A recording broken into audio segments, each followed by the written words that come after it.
Nakaapil na ba ang tanan sa coastal cleanup nga gikinahanglan? Labing dako nga bahin sa mapunit nga mga bidya nga basura kadtong mga kausara gamita nga plastic nga di gyud malata. Ug nasayod na kita nga kining matang sa mga basura kung pasagdan ug dili makuha adto gyud ni sa maglutaw sa dagat sa sunod nimong makita.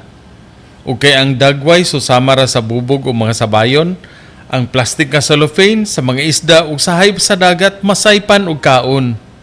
Ang resulta, mga matay ang isda ug ang katawhan mawad-an ang isuwa. Diri sa Tagbilaran, gikan sa kalipunan ng mga liping kababaihan, namugna ang plastic recycling project for increased women's income.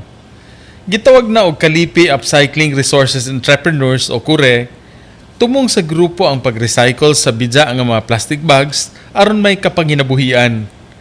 Dinhi, ang bidya nga plastic may material sa tsinelas o pressed sheets nga mo'y gigamit nga accent sa mga wearables, pouches o wallets.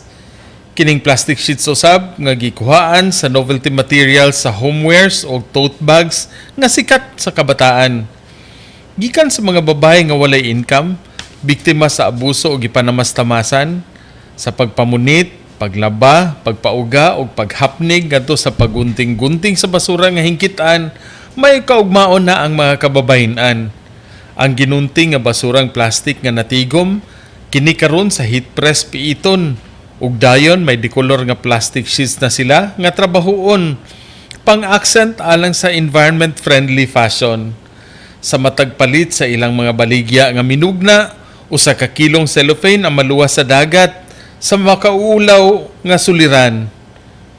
Saludo sa kababayan-an gikan diri sa Provincial Ecological Solid Waste Management Planning Workshop sa Kapitolyo, Ray Anthony Chu, PIA Bohol.